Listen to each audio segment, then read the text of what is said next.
Ito pala yung kanyang oil filter. Napakalaki. Bigyan mo nga ko nyo yung doon natin. Ang size. Yung maliliit doon sa filter wrench. 32 na to, hindi pa kasi. Tingnan mo na kung ano meron doon.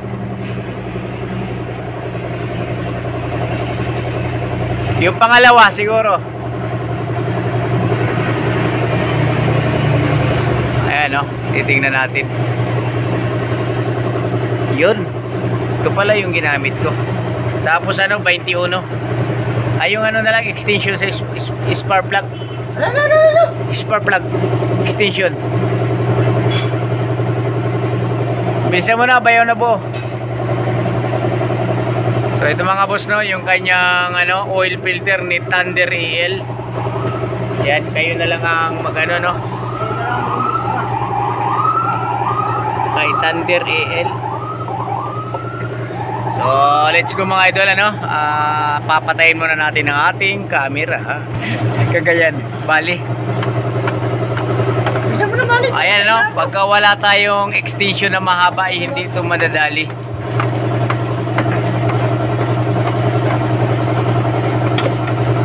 Yan. Makalalim. Yun. Oil filter. So asan ang gasket niya?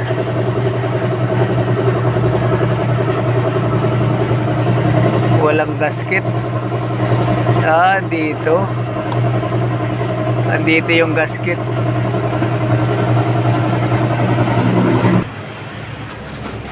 Yan, ito na yung bagong filter.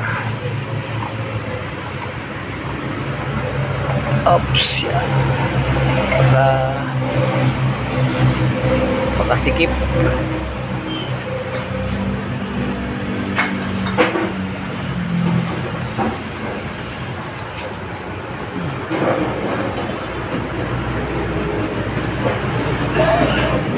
Yan.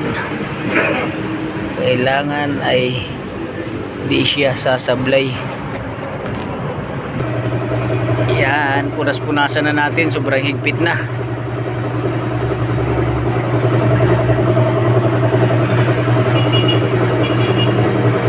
Okay. Ayan, ano, mahirap lang talaga isintro yung kanyang oil filter. Ang laki. Ang laki ng pihitan.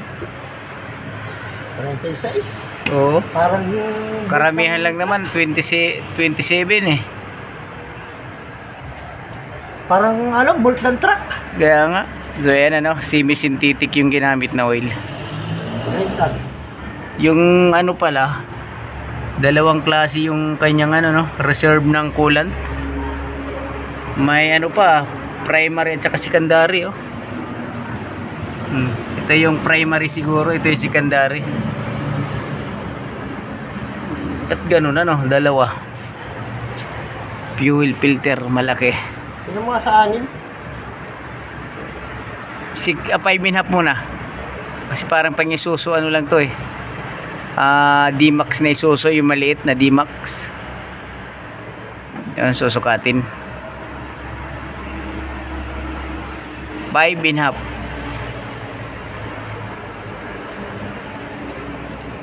So yan mga boss, ano, paanda rin natin yung makina para ma-check natin ng maayos. Nyo, silipin mga filter, ha.